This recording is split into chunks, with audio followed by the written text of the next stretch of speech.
bago muna yung continuation, let me have a short or quick review on the preliminary parts of this figure.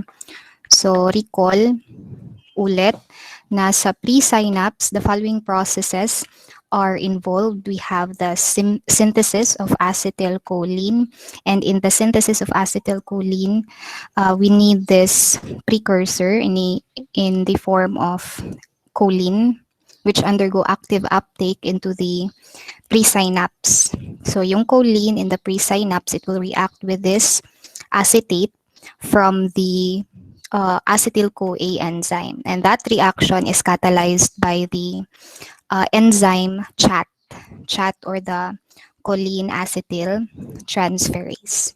Okay, and that will ultimately lead to formation of acetylcholine. Okay, so for the storage naman, okay, suppose we already have the acetylcholine, it will now be ready to undergo special storage. Okay, so yung storage ng neurotransmitters in pre-synapses in the form of vesicles. And yung entry ng acetylcholine towards its vesicle is via the transporter VAT, the vesicle-associated transporter.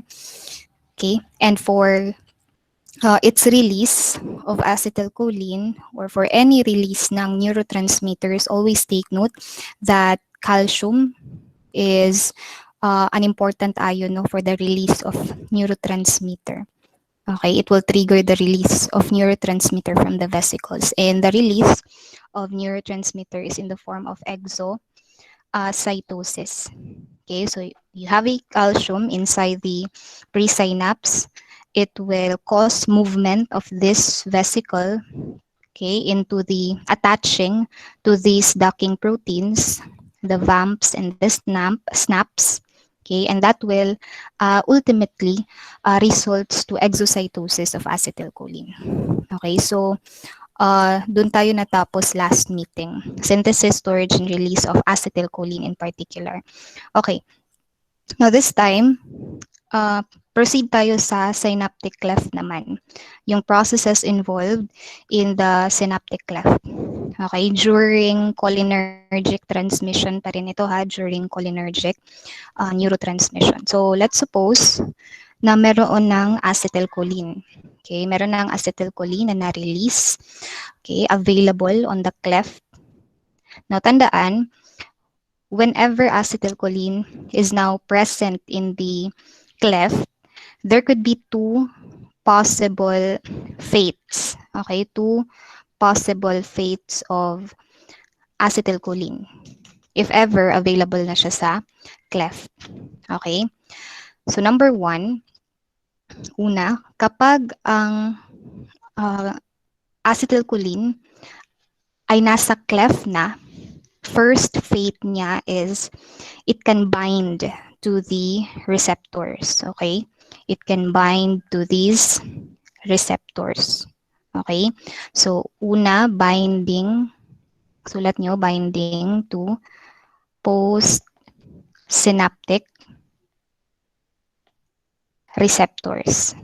Okay? Post-synaptic receptors. Again, number one, unang destiny, unang fate ng acetylcholine is binding to the post-synaptic receptor. For a while ha, because someone is calling, kadali lang.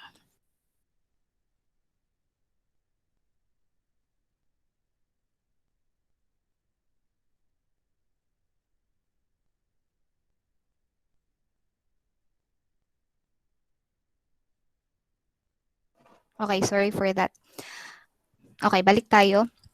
Again, number one, possible fate ng acetylcholine in the cleft is binding to the postsynaptic receptors.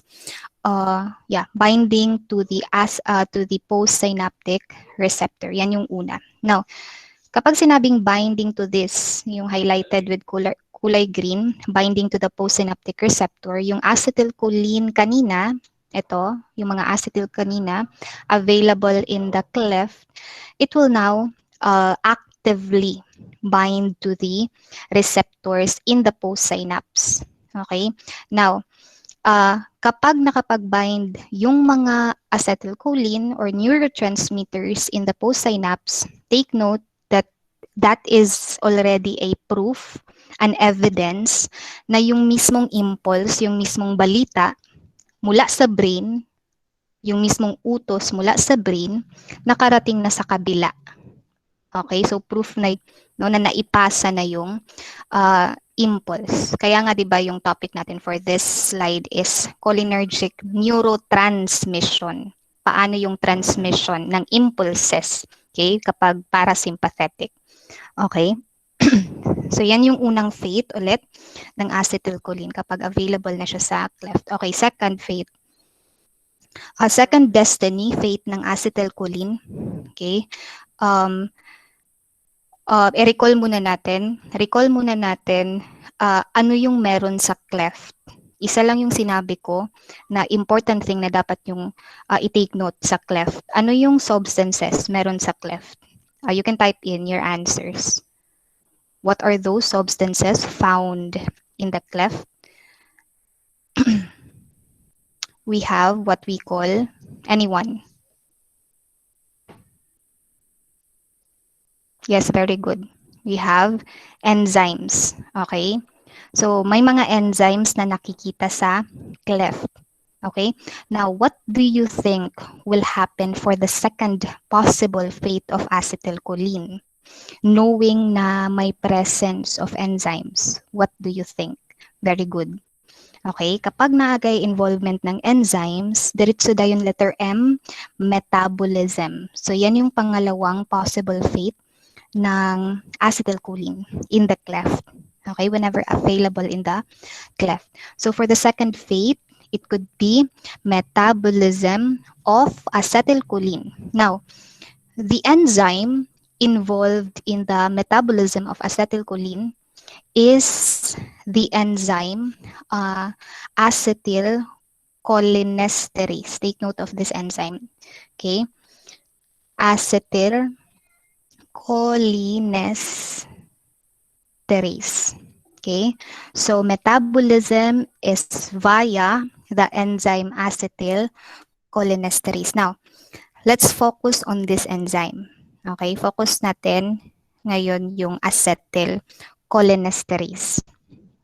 Okay, yung ACE or acetylcholinesterase, that enzyme degrades or destroys acetylcholine.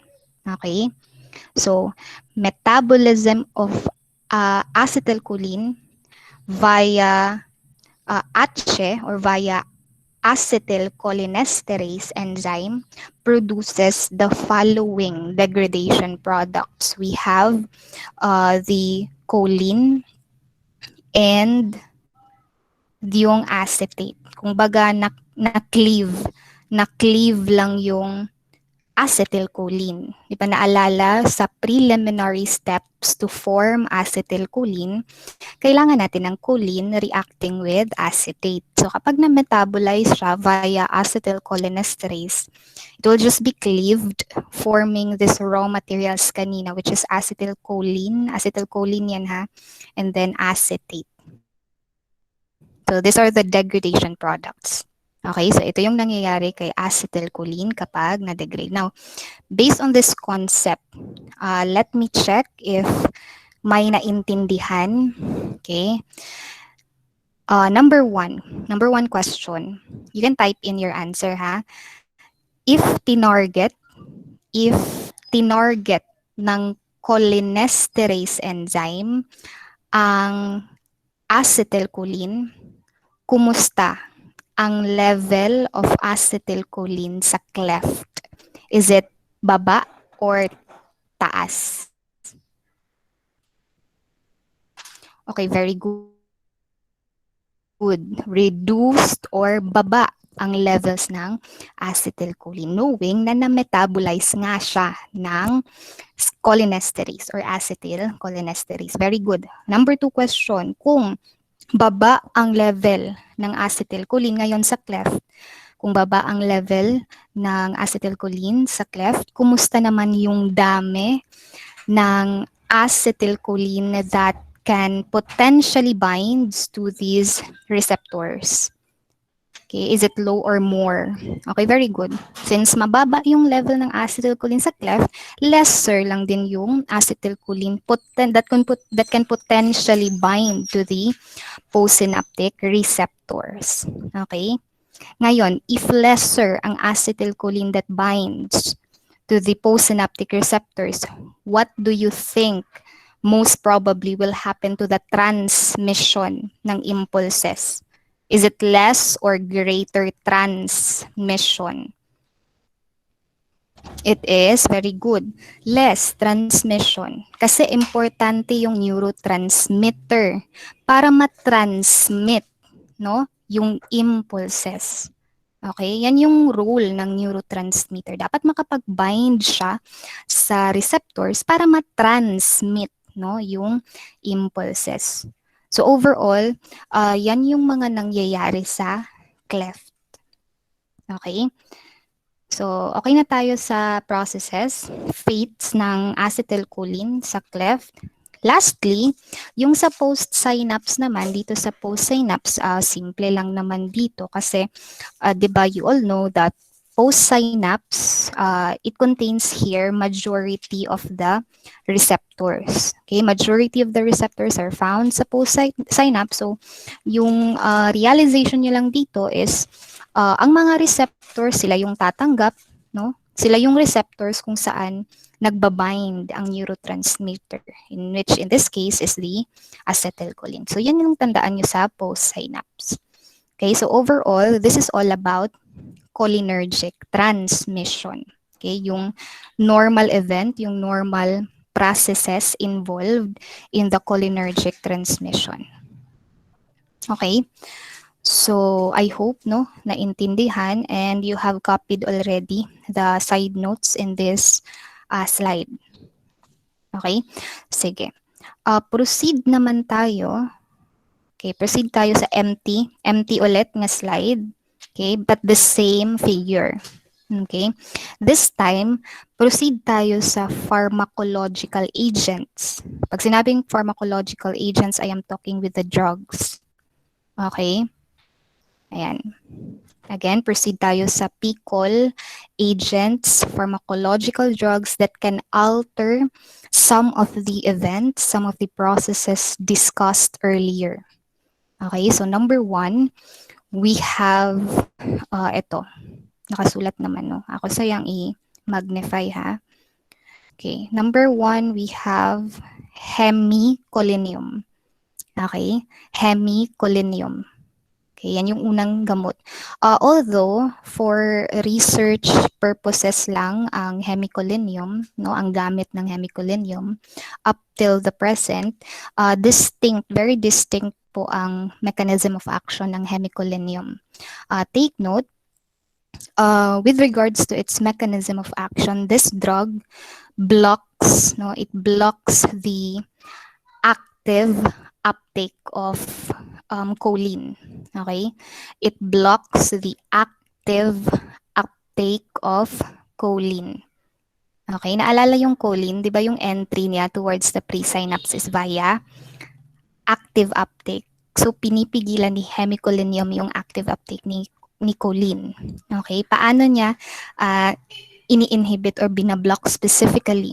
Via inhibiting or blocking this transporter. Naalala yung CHT, yung choline transporter. Kailangan yan para makapasok si choline. Okay? So, pinipigilan, ini-inhibit, okay, ini-inhibit ni hemicolinium yung active uptake ng choline via inhibiting or blocking choline transporter. Okay? Now, with this being noted, tell me what's gonna happen. Do you think more or less acetylcholine that will be synthesized? Is it more or less acetylcholine will be synthesized? Very good. No? Nice. less, no? Less yung acetylcholine na masisynthesize. And ultimately, what's gonna happen kung less acetylcholine, less neurotransmitter? Is it less or more transmission of response? It is very good, no? Less din yung transmission of response. Kasi nga, less ang napoproduce na neurotransmitter or less ang nare-release later on na neurotransmitter. Now, based on the possibilities mentioned, okay, what is your judgment about hemicoliniums? What do you think about hemicoliniums? Are they pro parasympathetic drugs or anti-parasympathetic drugs? What do you think? Based sa inyong judgment, given this nga less neurotransmission, very good, no? Anti parasympathetic drugs, okay? Or agent yung hemicolinium in this case. Kasi nga, overall, binablock niya yung cholinergic neurotransmission. Okay? So next, number 2, let us have vesamicol. Ito yung number 2. By the way, kapag nakakita kayo ng figure and then may drug, tapos may arrow to that particular step or process, then may minus, ibig sabihin anong minus is inhibit, block. Okay, pinipigilan. Kapag plus, stimulate yan, enhance. Okay, second, we have vesamicol. Under vesamicol, ang binablock naman ng vesamicol ay, take note, storage. Okay, ang binablock ng vesamicol ay storage ng mismong acetylcholine. Now, recall that yung storage is a very important process to protect acetylcholine from premature metabolism. Naalala yung importance ng vesicular transport ng acetylcholine. Yung pagpasok ng acetylcholine sa vesicles. That is a very important process para protected yung acetylcholine sa premature metabolism. Okay? Therefore, balikan natin yung vesamicol. Sabi dito, blocking. Okay, yan yung ginagawa ni vesamicol. Binablock niya yung storage. Therefore, upon blocking the storage of acetylcholine, you tell me what could be the implication. Do you think taas? Listen sa ha. Do you think taas or baba ang acetylcholine na metabolized? What do you think? Taas ba or baba ang acetylcholine na metabolize kapag, okay, very good. Okay, kapag pigil, blocked yung storage, no, ng acetylcholine, syempre, okay, much more exposed ngayon yung acetylcholine from the enzymes. Kaya, take note, increase yung level ng acetylcholine na metabolize. Okay? And what will happen to the level of acetylcholine, okay, that is being stored? Is it taas or baba? Being stored. Very good. Dahil pigil nga yung or blocked, okay, yung storage ng acetylcholine, lower level of acetylcholine will be stored, no, in the vesicles. Okay? Now, if mababa yung level ngayon ng acetylcholine, okay? If mababa yung level ng acetylcholine, is it less or more transmission? Less or more transmission? It is very good. Less transmission. So, yan lang yung rationale, no? Okay? Or concept behind. Okay? So, take note, less transmission.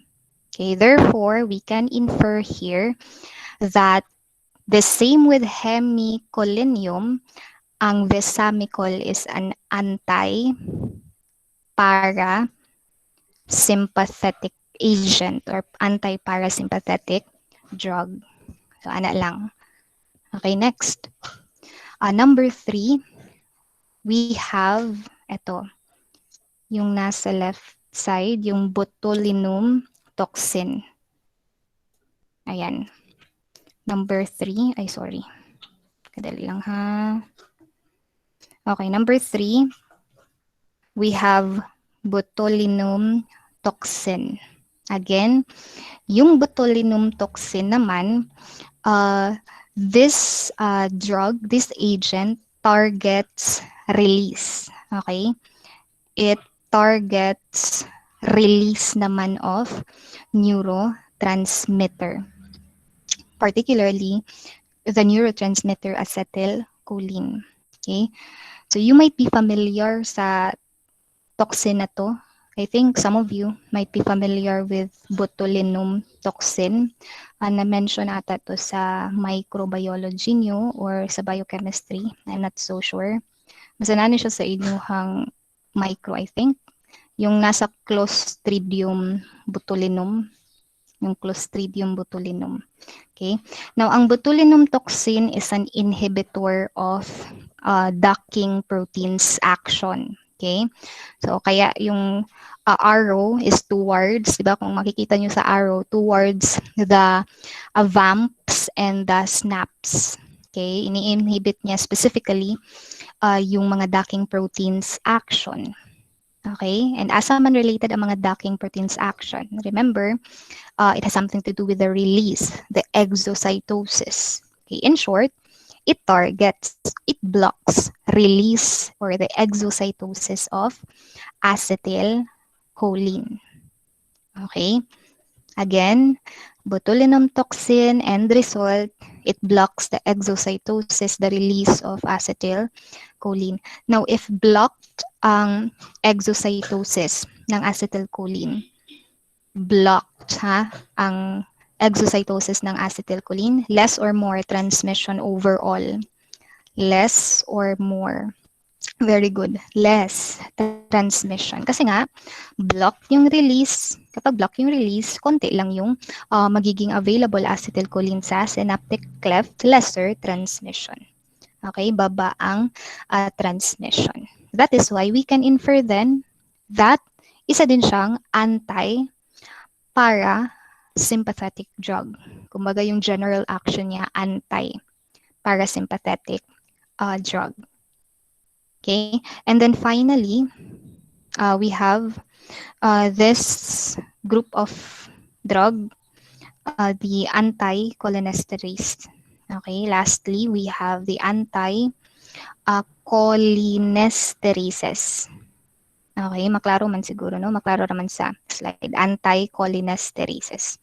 Okay, now when we say anti-cholinesterases, as the term suggests, these are the enzymes that blocks the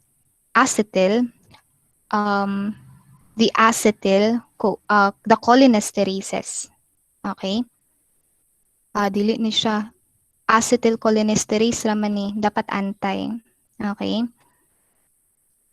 Wala siya nakasulat. Enzyme yung nilabel sa figure. No, tama no? ACE yung nilabel sa figure. This is ACE. I am talking about drugs here. I am talking about anti-cholinesterases. Yan yung number 4 na drug. Anti-cholinesterases. So, anti, then cholinesterase. So, obviously, by the term itself, isa siyang enzyme. Isa siyang enzyme that blocks particularly the cholinesterases. Okay? They block the acetylcholinesterases. Okay? And I have mentioned earlier the importance of ACE. Diba? Na-discuss ko kanina yung importance ng ACE. Okay? And it is the enzyme that metabolize acetylcholine. Okay? Therefore, again ha, yung mo kalibog yung ATSE, ito yung enzyme na kailangan to metabolize acetylcholine. The drug is the anti-cholinesterase, yung nagta-target sa mismong ATSE. Okay? Now, what do you think will happen? What do you think will happen kapag exposed itong acetylcholine sa anti-cholinesterase? So may presence ngayon ng anti-cholinesterase which blocks the ATSE. Kumusta ang level ng acetylcholine dito sa cleft? Taas or baba?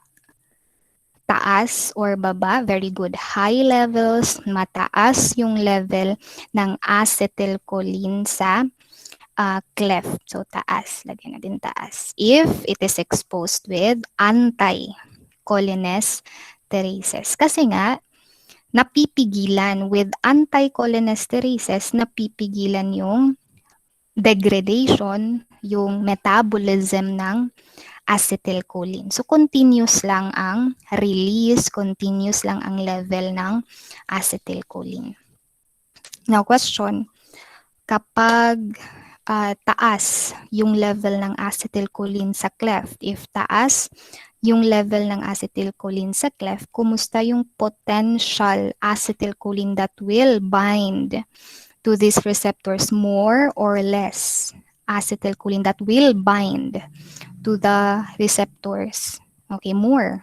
Okay, more potential acetylcholine will bind to the postsynaptic receptor. And therefore, given this idea, we can infer na yung anti-cholinesterase isa siyang pro, no? Pro, sulat ko dito ha sa baba, isa siyang pro para sympathetic agent. Kasi nga, na-enhance niya yung level ng neurotransmitter acetylcholine. Therefore, more ang magbabind sa receptor in the postsynapse. Therefore, enhanced yung neurotransmission pro-parasympathetic siya. Okay, so they support the cholinergic transmission. Okay, so overall, these are the drugs that targets cholinergic neurotransmission. So recalling them, we have hemicolinium, vesamicol, botulinum toxin, and the anti-cholinesterase. Okay. Do you have question on this slide? You can type in if you have questions or none so that we can proceed with the next slide. Do you have questions?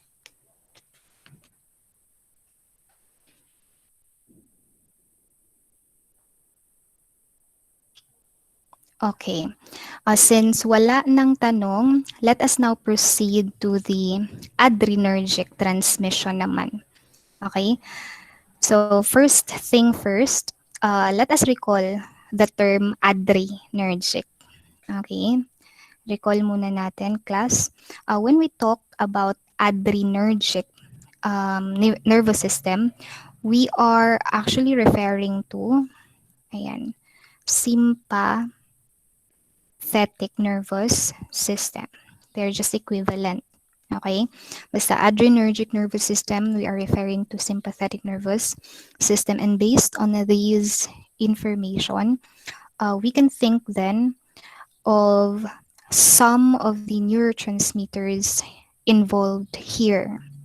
Particularly, I am talking about those neurotransmitters na found in the postganglionic neuron ng sympathetic nervous system. When we say postganglion na mga neurotransmitters or postganglion neuron, yun yung pangalawang neuron ha, or the second sending neuron in the two neuron setup of ANS. Okay, again, postganglion neuron, yun yung pangalawang neuron. Okay, pangalawang sending neuron. So I am talking about those neurotransmitters found on the postganglion neuron. And those neurotransmitters involved are what we call the natural catecholamines. Okay, catecholamines. Again, natural catecholamines. Now, under natural catecholamines, diba, there are three neurotransmitters under here. So, para dili malimtan, you can use the mnemonics NED. Okay, NED. This pertains to uh, norepinephrine, epinephrine, and then dopamine. Okay, if you could still remember, last meeting man ni siya. Norepinephrine, epinephrine, dopamine. Okay. Now, as we go along our discussion, we actually have a separate segment to specifically discuss these natural catecholamines, specifically in terms of their pharmacology. Okay, so madiscuss natin na ilahang mechanism of action sa body. And take note, regarding natural catecholamines, we have the principal neurotransmitter here, and that is the norepinephrine. Okay, norepinephrine as the principal neurotransmitter. Okay, so let us start discussing the specific steps involved in adrenergic neurotransmission. Okay? Now, the same pattern lang gihapon, the same pattern how I discussed the cholinergic transmission, I will discuss it separately. Yung processes specifically, I will discuss separately the processes. Ayan, so hahatiin ko siya into three parts ulit, involving the pre-synapse sa taas. We have here the pre-synapse, okay? And then we have in the middle the cleft, the synaptic cleft, and here would be the post-synapse. Okay. So start tayo everyone sa pre-synapse ulit. Okay? Pre-synapse ulit. So for the nth time, under pre-synapse, so pasok dito yung synthesis, storage, and also release of neurotransmitters. So let us start with una, synthesis. Okay? Particularly since we're talking about adrenergic neurotransmission, this would be synthesis of the following natural catecholamines, yung NED. Okay, the norepinephrine, epinephrine, and dopamine. Okay, so let me magnify first the figure. Okay, on top. For the synthesis, let us start with the compound, with this compound specifically, which is isang amino acid. Okay, so we'll start with this compound in the name of tyrosine. I believe you're all familiar with this amino acid, tyrosine. This is considered the precursor amino acid, no, in the biosynthesis of NED, the biosynthesis of natural catecholamines. When I say precursor, sulat ko ha, when you hear about the term precursor, that refers to the raw material. Okay, raw material that is needed para to produce natural catecholamine. So, what will be the fate of this tyrosine inside the pre-synapse? What could be the fate? What will be the fate of tyrosine inside the pre-synapse? So, in the pre-synapse, tingnan yung tyrosine, it is being catalyzed by an enzyme. No? It is being catalyzed by an enzyme called tyrosine hydroxylase. Okay. Now, once catalyzed, this reaction causes formation of an intermediate product known as DOPA, or this is the L-DOPA. Okay? Again, You have tyrosine. It is being catalyzed by an enzyme, tyrosine hydroxylase, and that reaction will tend to form the intermediate product, which is DOPA, or also known as L-DOPA. You can just search no sa Google ano yung buong pangalan ng L-DOPA. This is just an abbreviation, no?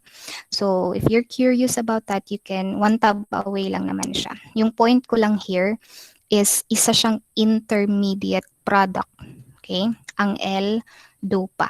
Mula sa rate-limiting step, okay, tyrosine, reacting with tyrosine hydroxylase, you'll form an intermediate product, L-DOPA. Now, once L-DOPA is formed, okay, take note, once L-DOPA is formed, it will be further catalyzed by another enzyme.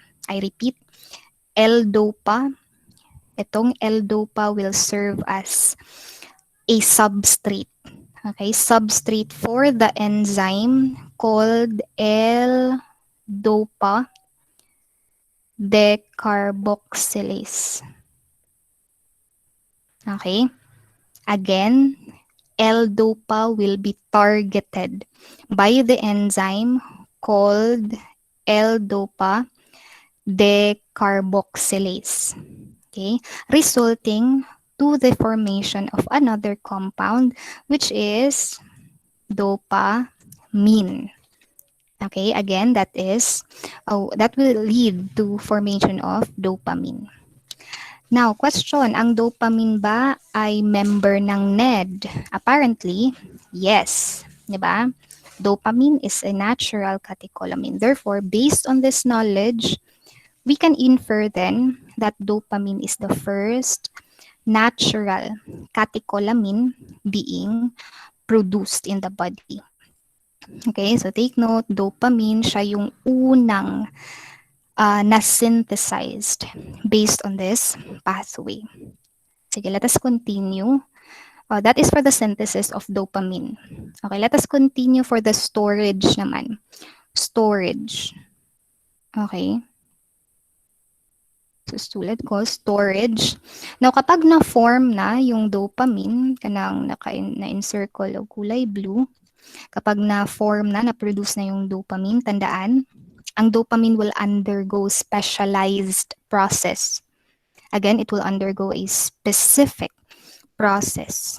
And that specialized process is called vesicular storage. Okay? Again, dopamine will undergo vesicular storage process. Now, when we talk about vesicular storage, apparently, as the term suggests, dopamine will enter.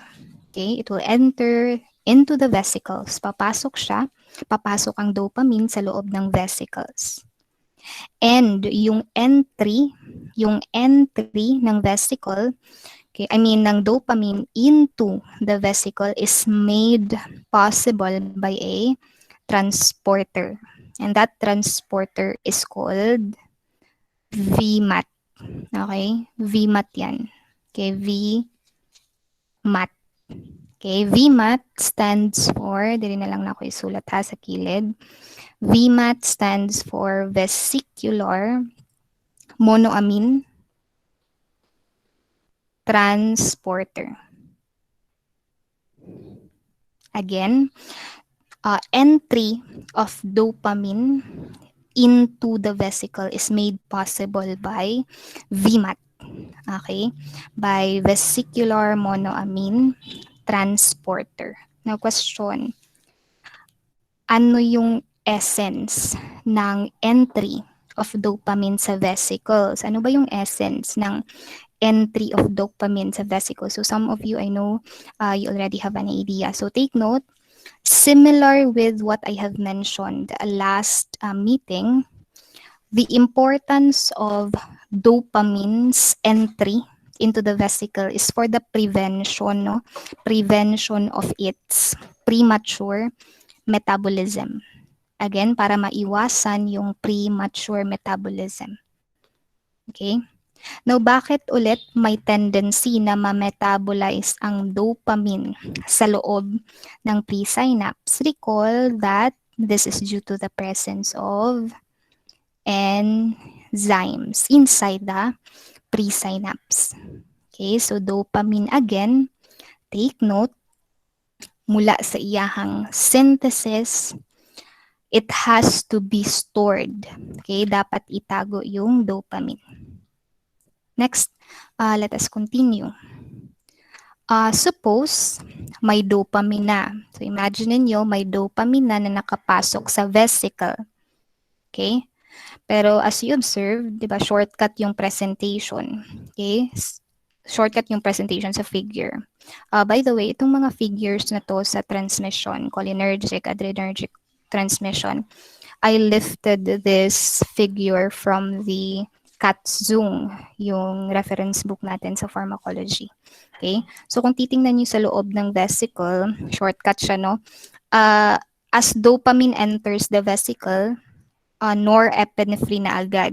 Diba? Yung nakikita niyo sa loob, may nakikita kayo sa loob na NE, yan yung norepinephrine. So norepinephrine na agad yung na-produce. So to provide clarity sa portion na to para mas maintindihan ba, okay, kung bakit norepinephrine, okay, naging norepinephrine yung dopamine sa loob ng vesicle. So let me discuss here on this side yung mas klaro na process sa loob ng vesicle. Okay, so imagine this is the vesicle. Okay, that is the vesicle. And then we have the dopamine. Okay, a dopamine that just entered in the vesicle. It just entered in the vesicle. Now, kapag may dopamine na sa loob ng vesicle, take note, ang dopamine will be targeted by an enzyme. It will be targeted by an enzyme. Okay, so may enzyme sa loob ng vesicle. In this case, the enzyme is specific to catalyze dopamine. And that enzyme is known as dopamine. Okay, take note, that is dopamine beta hydroxylase. Okay, again, that enzyme is dopamine beta hydroxylase. Now, once targeted, this would eventually lead to synthesis. It will lead to synthesis of norepinephrine inside the vesicle. Okay? Kaya dito, makikita niyo sa figure, di ba, may norepinephrine na nabuo sa loob ng vesicle. Okay? So that is again formed by enzymatical reaction of dopamine with dopamine beta hydroxylase inside the vesicle. Okay, so again, based on this information, we can realize then that it is the norepinephrine. Take note, it is the norepinephrine na natural catecholamine that accumulates, okay, that accumulates inside the vesicle. Okay, so among the natural catecholamines, ang mas nag-a-accumulate ng neurotransmitter inside the vesicle are norepinephrines. Okay? That is why ang norepinephrine is now ready for exocytosis. Okay? Ready na siya for exocytosis or release. Okay? So kapag with that knowledge, okay, norepinephrine yung concentrated sa vesicle, norepinephrine yung ready for exocytosis, this is actually the reason bakit yung norepinephrine is deemed to be the principal neurotransmitter. Okay? Kasi nga, ito yung form of catecholamine na marami ang nailalabas from the vesicles. Kaya, principal neurotransmitter siya in this case. Okay? So overall, we are done with synthesis, including storage of both dopamine and also norepinephrine. Okay? By the way, for epi, yung kay epinephrine, utang ko muna ha, mamaya after this figure, meron tayong special case sa kanya. Okay, later on you will understand why special ang kay epinephrine. Okay, so let's proceed muna to the release of norepinephrine.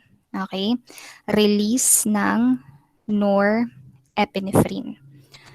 Okay, with regards to the release, okay, the same process lang naman, no? The same process of release will happen to norepinephrine with that of acetylcholine nga na-discuss ko last meeting.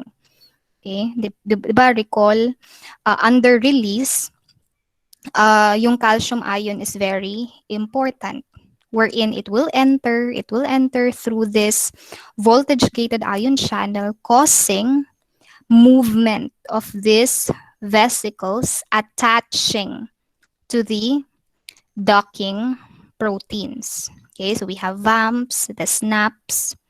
Okay, so I believe you have searched already the meaning of these abbreviations, VAMPs, SNAPs. So these are docking proteins. So with this attachment of vesicles to the docking proteins, release, okay, of norepinephrine will now happen. Okay, and that is via exocytosis. So the same process lang yung kay acetylcholine. Yun yung process din ng release ng norepinephrine. Okay? So at the end of this process above, okay, at the end of this process above sa pre-synapse, we tend to observe here that norepinephrine being the principal neurotransmitter is now made available in the synaptic cleft. So available na siya ngayon sa synaptic cleft. I repeat ha, later we will have a special discussion lang involving epinephrine production. So mamaya na yung kay epinephrine. Okay, so yung mga na-discuss ko pa ngayon is kay dopamine, including kay norepinephrine. Mamaya yung kay epinephrine. Okay. Now, since ang norepinephrine, so dirita, ayan. Since ang norepinephrine is now present in the cleft, okay, let us discuss what are the possible fates naman. Ano yung posibleng destiny ng norepinephrine into the cleft. Okay, again, i-discuss natin dito naman sa side yung posibleng fates, destiny ng norepinephrine into the cleft. In general, there are two possible fates, no? Two possible fates of norepinephrine. Number one, based on the general knowledge of neurotransmitters whenever available sa cleft, di ba sabi natin, since liberated na sila dito sa cleft, ready na sila for binding into the receptors. Okay? That is why unang possible fate, no, ng norepinephrine in this case is involving, ayan, binding also, binding to post-synaptic receptors. Okay? Again, first possible fates ng norepinephrine involves binding of norepinephrine in the postsynaptic receptors. Okay, recall. Binding of neurotransmitter to the receptors is an evidence na nai-induce na yung transmission sa kabila. Kumbaga naipasa na yung balita. Now question, do you think this first fate of norepinephrine would lead to enhanced or reduced sympathetic effect? Does it lead to enhanced or reduced sympathetic effect?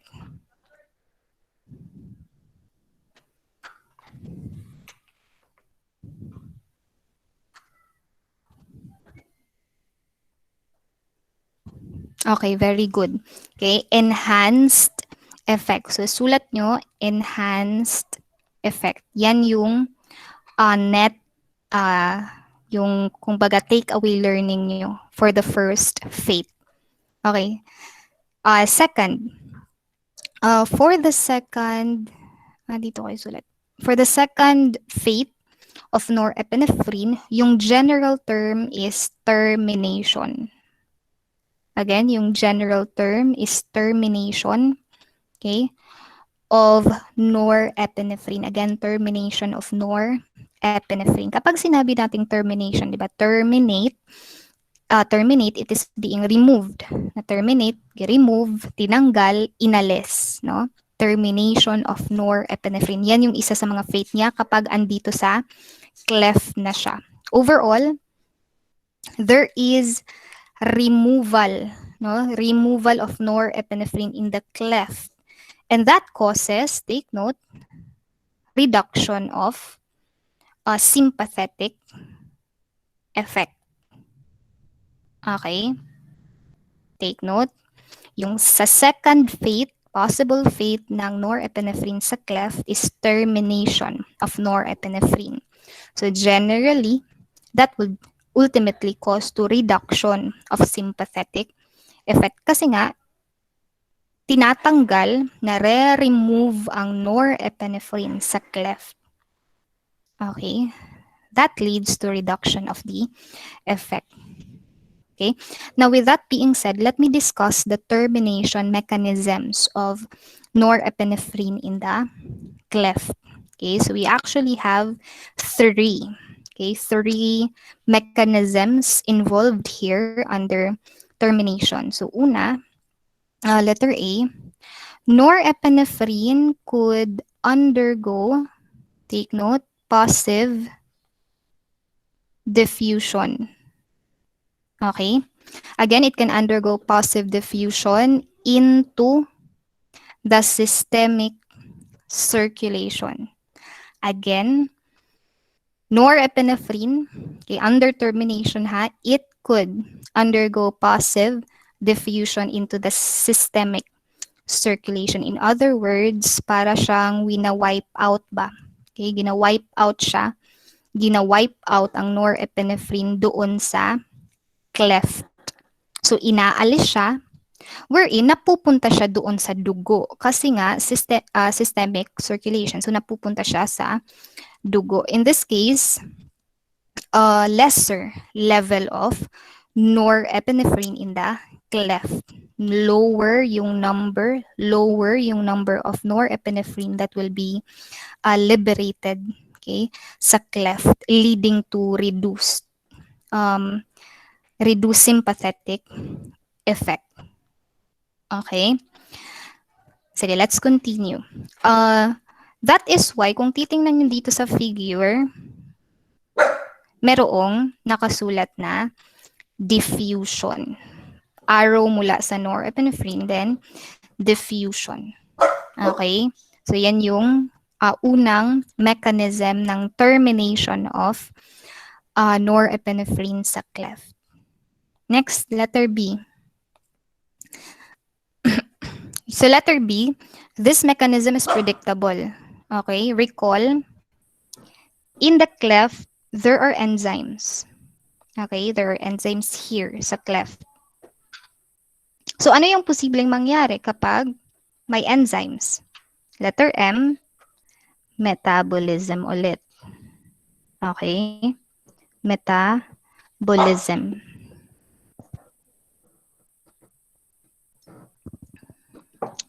Okay. So again, dahil sa presence ng enzymes in the cleft, posible yung metabolism. Okay?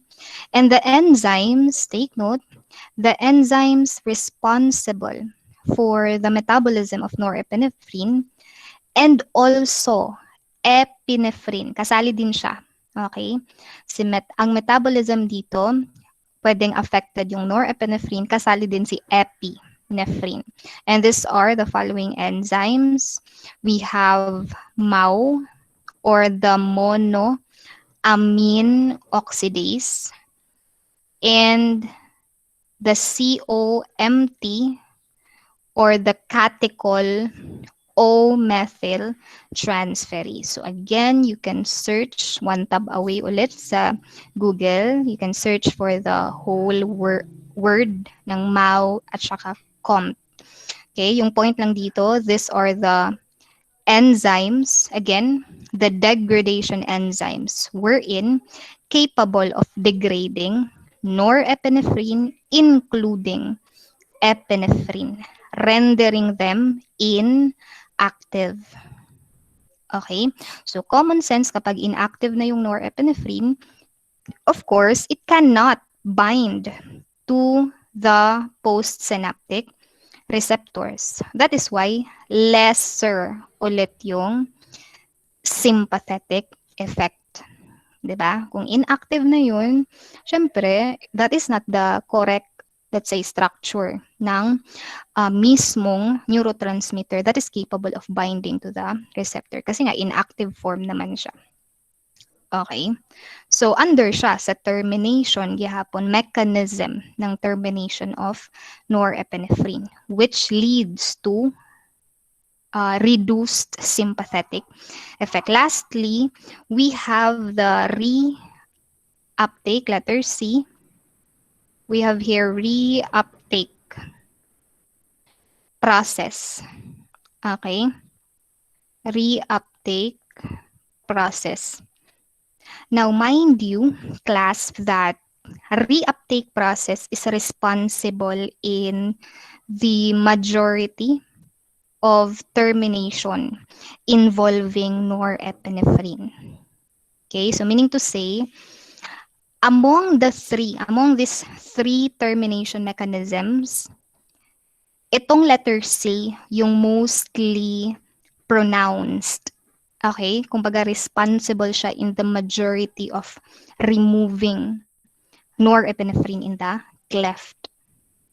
Now, ang reuptake process, that is being held by the transporter called norepinephrine transporter. Okay. Again, this is the NET or norepinephrine transporter. Okay.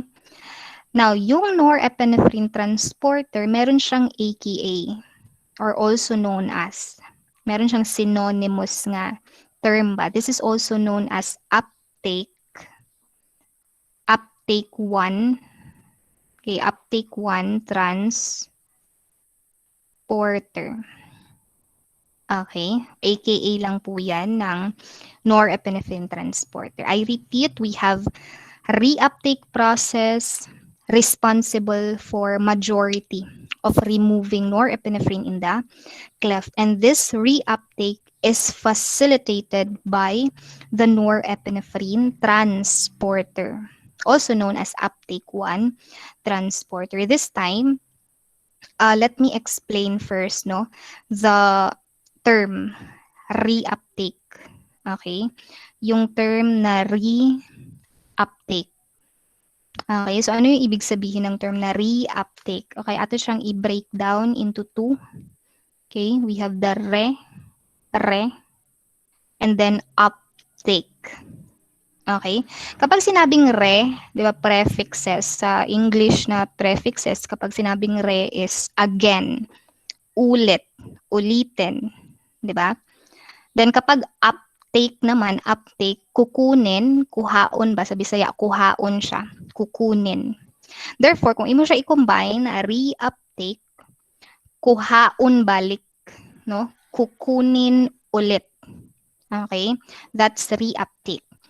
That is why if we go back here, go back to sa figure on the right side. Ayan.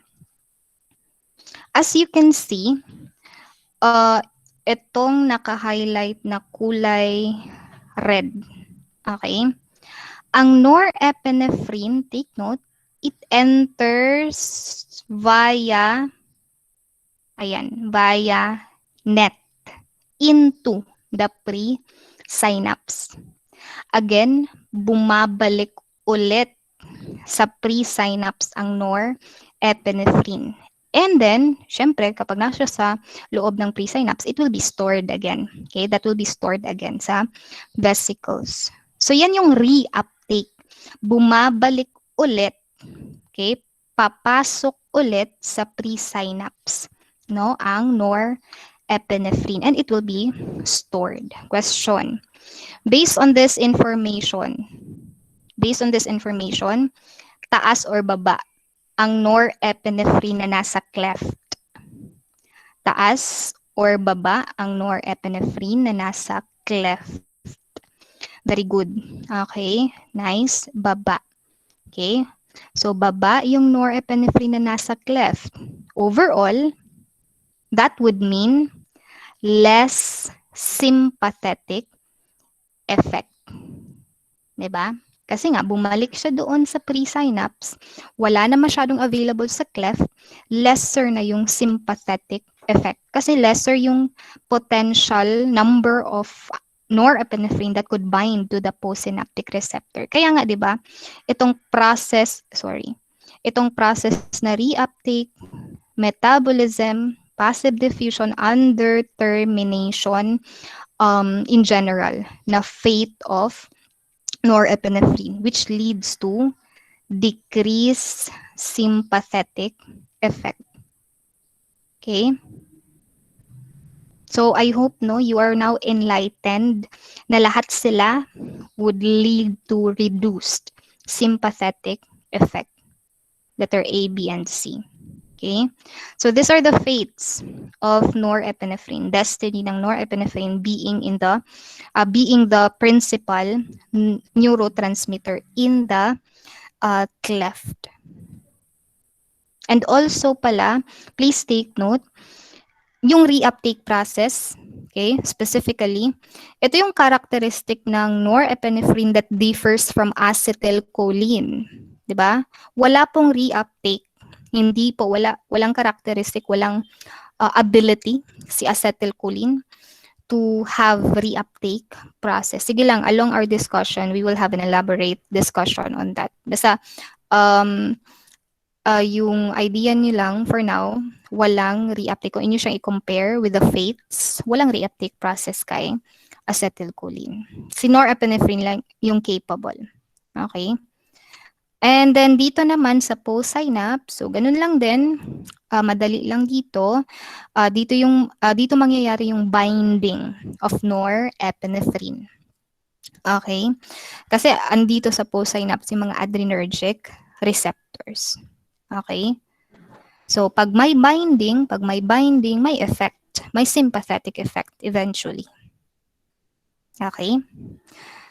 So that is for the processes involved in cholinergic,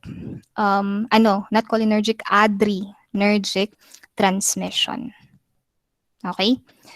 This time, let us proceed naman to the drugs. No? Drugs that affects these pathway. Okay? Under adrenergic neurotransmission. Okay?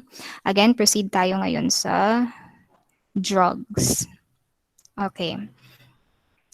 Please always remember how when we talk about drugs, kung ma-insert na gani ang drugs or ipa-define mo og drugs, dapat ang inyuhang always i-remember is drugs will always alter the function.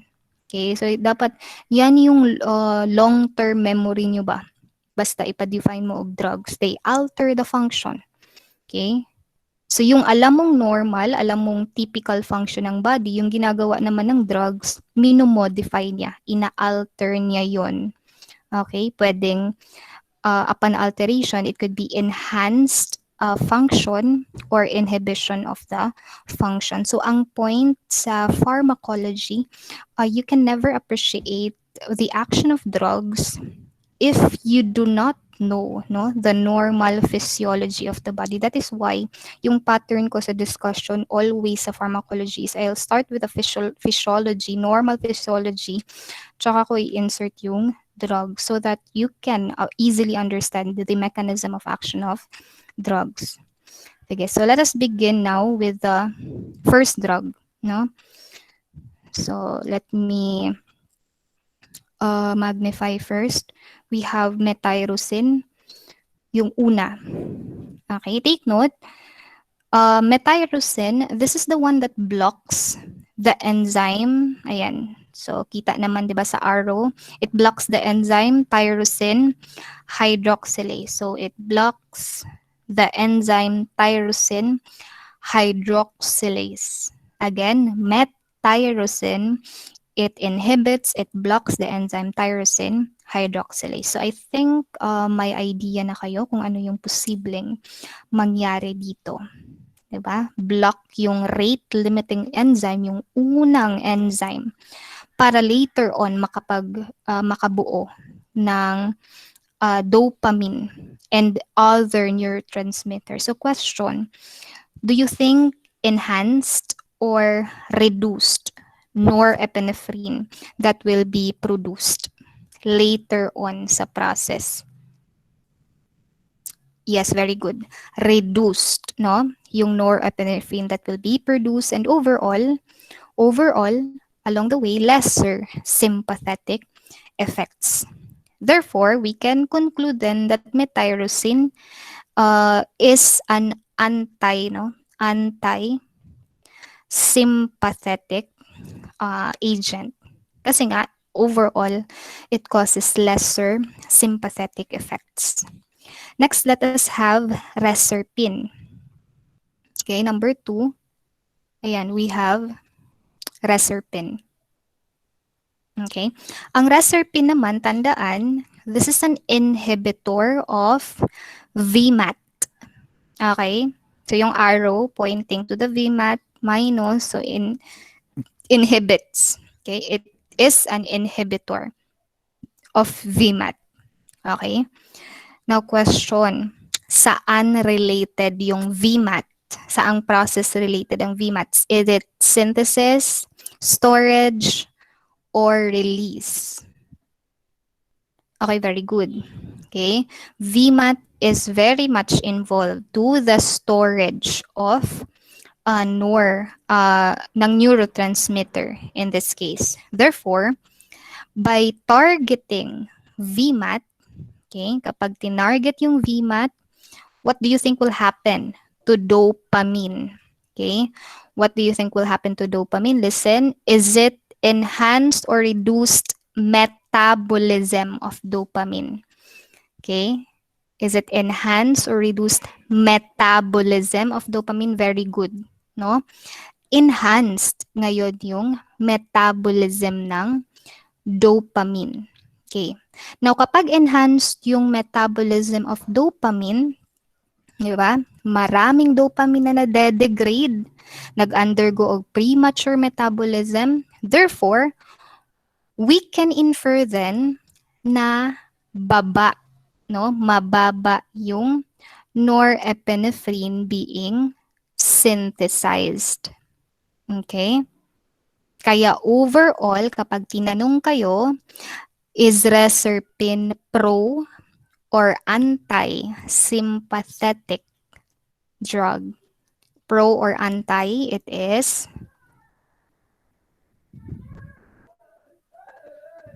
very good. Okay, it is an anti-sympathetic ulit nga drug. Okay. Next, number 3. Involving the release of neurotransmitter, we have the following modifiers ng release. So, dito ko na lang siya isulat. Ayan. Number 3, we have those group of agents that alters the release. Okay, targets the release of norepinephrine. So, particularly, kapag sinabing alter, modify the release, they could either enhanced the release or reduced the release of norepinephrine. Okay, so under release, we have una, let's start with stimulators. Okay, stimulators. Okay, Basically, when we say stimulators na-enhance, no? Na-enhance yung release of norepinephrine, na-enhance yung exocytosis ng norepinephrine. So with that, we can infer kung na-enhance yung release ng norepinephrine, these are said to be pro, no? These are pro-sympathetic drugs. Tama? Kasi nga stimulator na-enhance yung exocytosis ng norepinephrine. So may available na norepinephrine that could bind to the postsynaptic receptor. So more neurotransmission. Okay? Now, specific examples. Let's have the specific examples of stimulators. The following, we have tyramine. Sulat nyo na lang ha. Tyramine. We also have ephedrine. Okay, tyramine, ephedrine. We have amphetamine. These drugs will be discussed sa CNS drugs. Okay. Amphetamine, we also have the angiotensin 2.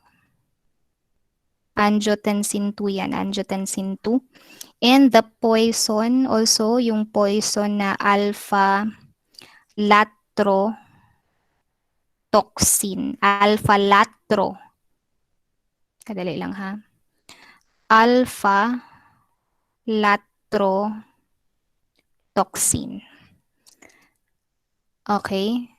Hindi gyapon siya klaro. Basta alpha-latrotoxin yan. So, these agents again can enhance exocytosis. Okay, enhancing therefore the sympathetic outflow. No? Next, punta tayo sa inhibitors. No? Inhibitors ng release of norepinephrine. So regarding inhibitors, ito yon. Ito yung mga inhibitors, okay, listed on the figure. Okay, so we have, ayan. So we have here bretylium, guanethidine, and kindly add, we also have guanadrel. Okay, guanadrel. Guanadrel. Again, ito naman yung mga inhibitors of exocytosis. Okay, specific inhibitors ng exocytosis. Okay, so apparently, these inhibitors would ultimately reduce the sympathetic effect because they prevent the transmission of impulses. Kasi nga, inhibit release of norepi. Diba kapag release ng norepi, dapat available na siya sa cleft. Inhibited nga. Okay? Inhibited yung release ng norepinephrine. Okay? Wala nang masyadong norepinephrine na nasa cleft. Okay? Lesser ang transmission ng impulses dahil lesser yung nagbabind sa postsynaptic receptor. Okay? Next, number 4, we also have drugs that targets reuptake process. Okay? So, ito yung number 4. Okay? Those drugs known as reuptake inhibitors. Okay? Again, reuptake inhibitors. Okay? Ito yung mga nakalista sa baba. Okay? When we say reuptake inhibitors in general, okay, these agents block the transporter that is needed for reuptake process. And ano yung transporter na yun for reuptake process? Diba? We have net. Okay? So, pigil yung transporter na net. Okay? Blocked with these agents. Okay? And as an implication, kung wala ng net, no? Wala yung norepinephrine transporter, kung walang bridge, no, walang tulay, okay, for the norepinephrine to re-enter the presynapse, that will lead to lesser, okay, norepinephrine in the, I mean more, no? That will lead to more, okay, more norepinephrine in the cleft. Kasi nga, pinigilan, okay, blocked yung transporter, hindi na mari-reuptake, hindi papasok, pabalik sa presynapse yung norepinephrine. So, it will be concentrated lang dito sa cleft. It will be accumulated, it will be concentrated dito sa cleft upon inhibition of reuptake. So, no choice siya, kapag naas siya sa cleft, it will be readily binded to the receptors. And with that being said, with enhanced binding to the receptor, that can we can infer then nga enhanced, di ba? Enhanced yung sympathetic effect. Okay? So tell me, ang reuptake inhibitors ba ay pro or anti-sympathetic agents? Very good. Okay? So yan yung i-take note nyo. We have, that is a pro-sympathetic agent because again, they enhanced sympathetic effect. Okay, so specific examples lang, ayan, we have cocaine, we have the TCAs, okay, TCAs, or the tricyclic antidepressants, which will be discussed more under CNS drugs. Okay, pero just to give you an idea, no, this is an interesting idea also. I will share it now. As the term suggests, diba, TCA, kakadali lang, i-plaster sana ako. Diba, TCA, sabi, antidepressant. Kadali lang, eh. Dalag siya. Okay. So TCA, antidepressant, as the term suggests. So para saan? Okay, for depression. Di ba? For depression. Ano ba yung nangyayari sa depression? Kapag ang patient is diagnosed with depression, by the way ha, you cannot say easily nga, oh, I'm so depressed with all the stuffs, activity, etc. Dili ka pwede kay hadlok ka ayon ng sakit nga depression. Dapat ma-diagnose ka mental disorder man ang depression. Stress siguro that's acceptable. But do not use I am depressed. Okay? Kasi depression again has to be diagnosed, okay, by a psychiatrist,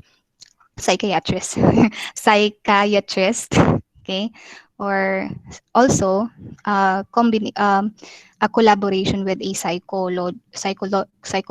psychologist. So ayan.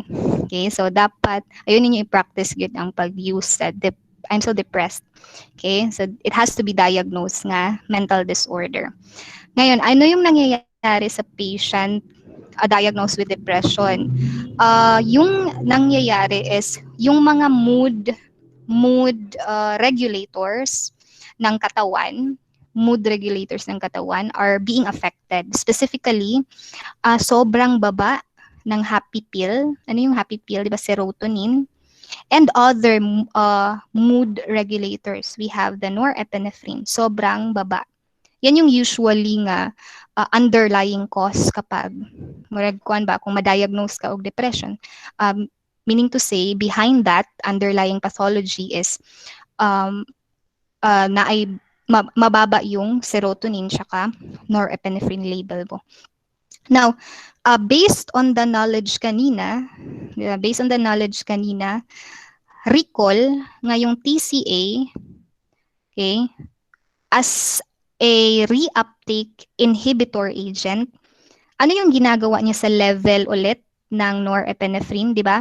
As a reuptake inhibitor, ginagawa niya is tinataas niya yung level ng norepinephrine. And actually, with TCA, meron din siyang effect towards serotonin. Okay, tinataas din yan yung level ng serotonin. That is why reuptake inhibition of these mood regulators like norepinephrine, serotonin makes them a good antidepressant agents. Okay? Kasi nga ulit, ang underlying cause kapag may depression, mababa ang serotonin or mababa ang norepinephrine. Ano yung ginagawa kapag reuptake inhibition? Tinataas, no? Tinataas nila yung level ng mood regulators. Halimbawa, norepinephrine, serotonin. And yes, there are a lot, no? There are a lot of antidepressants wherein yung mechanism of action nila ba to manage depression is via reuptake inhibition. Okay, ini-inhibit nila yung reuptake process ng mismong neurotransmitter. Okay? So kung inhibited yung reuptake, okay, concentrated sila ngayon in the cleft, increase yung level nila on the cleft available for action. Okay? Another example para inyo hang ma-appreciate yung antidepressants. Another example is yung selective, kamo na lang magsulat, selective serotonin reuptake inhibitor.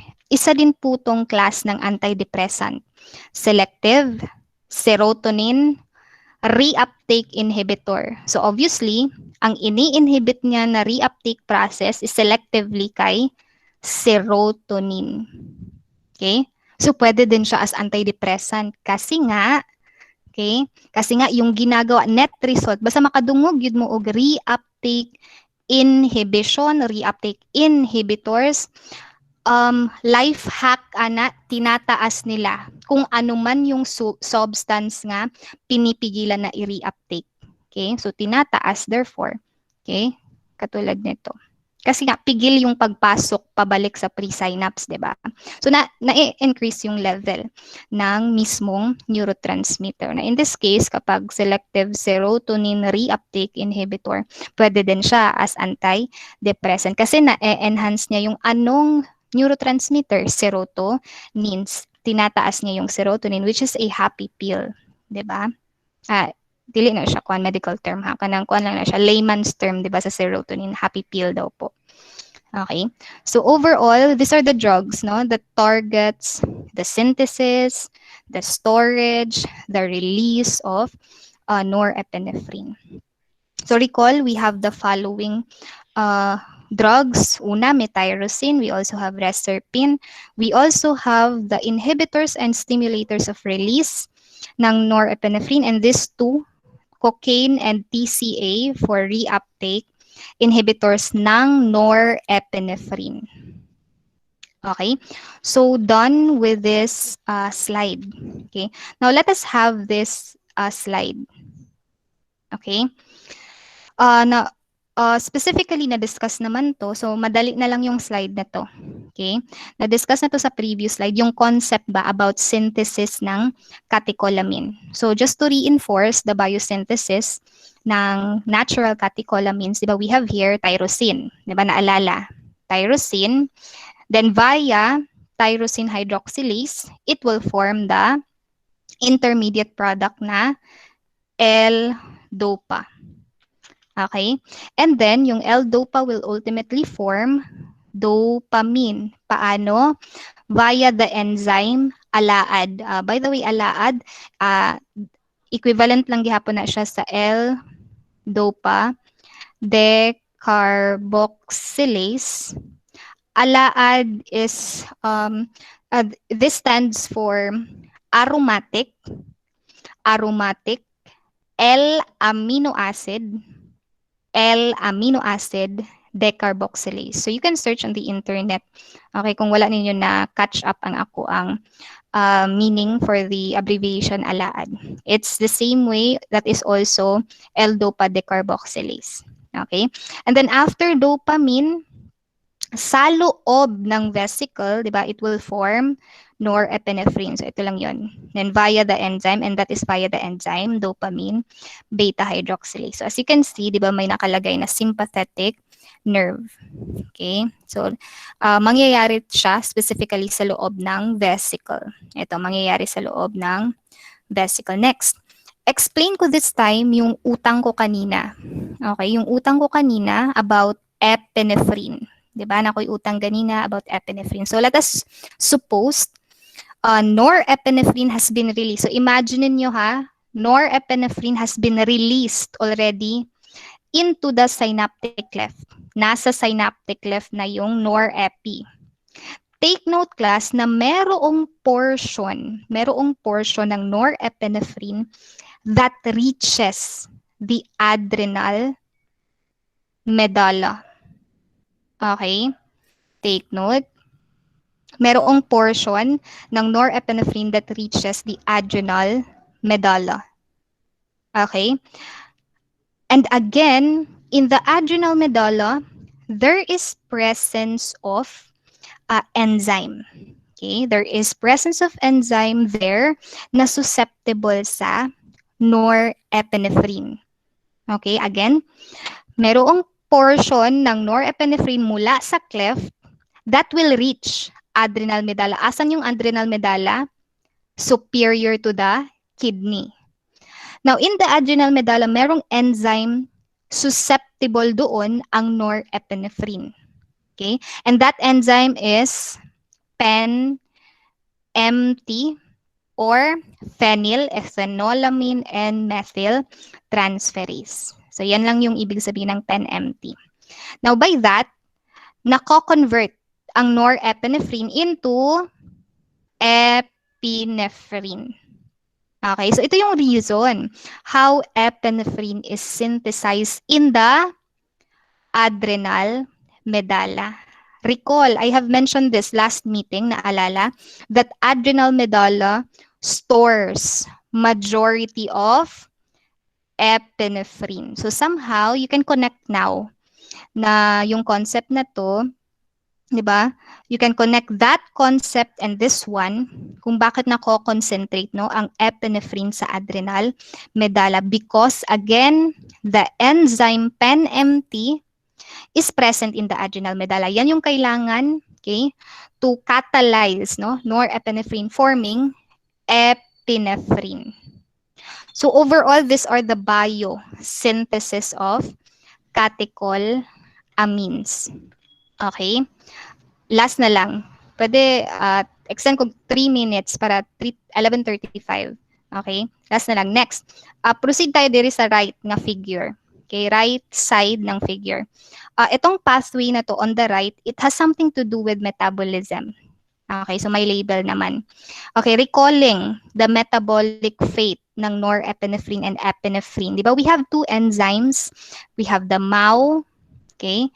And the COMT. Okay, naalala? We have the MAO and the COMT to metabolize the catecholamines nga norepinephrine and epinephrine. So, focus nyo lang ngayon is on the ultimate. Diretso na mo sa ultimate product, no? Degradation product ng norepinephrine and epinephrine after metabolism. So, tandaan ang ultimate or overall product ng metabolism of adrenergic neurotransmitter na norepinephrine and epinephrine is 3-methoxy 4-hydroxy mandelic acid. Again, it's 3-methoxy 4-hydroxy mandelic acid, or this product is also known as VMA. VMA stands for vanillyl mandelic acid. Again, AKA lang to, also known as. Okay, AKA, also known as. So, ito yung ultimate degradation product ng norepinephrine, epinephrine with MAO and COMT. Okay? Now, what about dopamine? Okay? What about dopamine? So, next slide, dirita, empty slide ta. Para naalang mo yung idea. Madali lang to. The same enzymes no are actually responsible for the metabolism of dopamine. So sulat nyo, sa dopamine metabolism naman, the same enzyme lang po. Okay? We have the MAO, the COMT as well, they could metabolize dopamine. So via MAO and COMT, the dopamine will be degraded into the product called homovanillic acid. Sige lang, naamoy mas elaborate nga a discussion ani sa inyohang org med. Second year man yata ang org medicine. Okay, or third year na siguro ng org medicinal chemistry. Basta dira na ninyo ma-discuss more ang mga reaction. Okay, specifically metabolism, okay, and synthesis. Okay. Again ha, dopamine's degradation product is homovanillic acid. So overall, those are the metabolic fates of natural catecholamine. So kung babalikan niyo yung slides, kanina natapos natin yung synthesis, storage, and release, okay, including the metabolic fate of natural catecholamines, the dopamine, the norepinephrine, and epinephrine. Okay? So, please tandaan ang mga metabolic fates nila because as we go along the next chapters, okay, particularly pagdating natin sa CNS class, may mga drugs that will be mentioned kung saan yung mechanism of action nila is to inhibit MAO, okay, mayroon ding drugs that inhibit COMT. Okay? So, of course, rationale, inhibited yung MAO, inhibited yung COMT, maiisip nyo agad na yung net result upon inhibition of these enzymes is taas yung levels ng catecholamines kasi mapipigilan yung degradation nila. Diba? MAO and COMT, ito yung kailangan para ma-metabolize yung catecholamine. Since inhibited yung MAO, inhibited yung COMT, taas yung level ng catecholamines. Okay, so taken all together, we are done with cholinergic and adrenergic neurotransmission. So, sorry ulit kung na-extend. Dali lang ha. Okay, so for the proceeding slides, mula receptors, adrenergic receptors, the cholinergic receptors, including the drugs that affects the adrenergic system and the cholinergic system. I will post the videos, pre-recorded videos this week or pinakamatagal na yung Monday. Okay?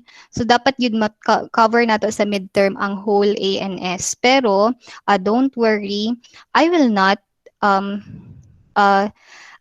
let you study the whole topics sa ANS for next week na exam. Kindly take note sa ato ang